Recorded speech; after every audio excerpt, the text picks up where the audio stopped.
today, just a quick update on DFA HQ.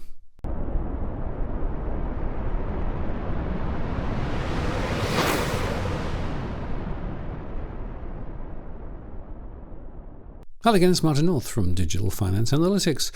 Welcome to this post covering finance and property news. Well, if you haven't caught up with what's been going on, I've moved from Australia to the UK. I bought a property in Bath and just about to move in.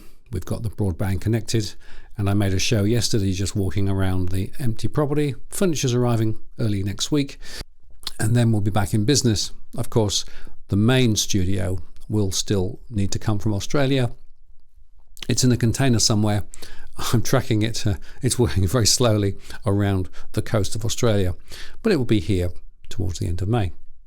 Anyway, the point about this is that we will soon be able to start back doing our live streams again. And I just wanted to fill you in on my plans. So I'm going to start re-engaging with a number of the long-time participants on the channel, from Tara Brooker and Robbie Barwick. Of course, Edwin was on Monday, and we're hopefully on next week as well. And what we will then do is to recommence our Tuesday evening broadcasts. Now, they'll still go out at 8 p.m. Sydney time, but of course here in the UK that'll be middle of the morning, but that's okay, we can handle the time difference.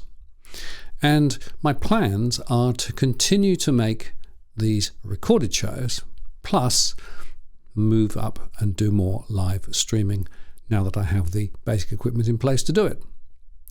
And I have been asked on a number of occasions, why did I move from Australia to the UK?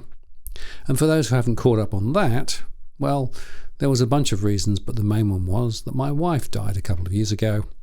She was the main reason why I moved from the UK to Australia. She was a Kiwi, and we met in London. We moved to Australia shortly after. But my long-term friends and family are all in the UK, and the house that I had down in Australia was way too big for just me and two dogs. So once I decided to sell that property, the question became, do I move somewhere else in Australia or do I move back to the UK? And two things happened. The first is the property that I'm now bought and moving into came on the market. I'd seen it 10 years ago when I was last over in the UK and thought that it would be perfect if it ever came on the market. And guess what? It came on literally the week that I decided that I was seriously going to consider moving. And the second factor in all of this is, as I say, all my friends and family, long-term friends and family that is, are actually based in the UK. And I think that's probably good to be part of that broader family network. But there's another factor too, and this is one that I've not really shared before. I am very concerned about the economic principles and fundamentals in Australia. I feel that we are sleepwalking in Australia towards a very uncertain economic future, driven by bad government policy and, frankly, the cronyism that is rampant in the way that the system works in Australia. I've made several shows on this in the past. Now, I know the UK's economic situation is not great, but I still think there are some fundamentals here that ultimately will provide a better platform for the future. So it was also made in the context of this economic change that's underway at the moment. I do think that Australia is going to receive a nasty shock in the next couple of months, or maybe slightly more than that. I also think that the UK is a bit further ahead in terms of pulling its way through a sort of near recession.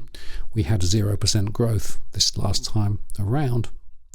So there was an economic rationale too, that I think the UK ultimately may be a more safe and secure place to put down long-term roots.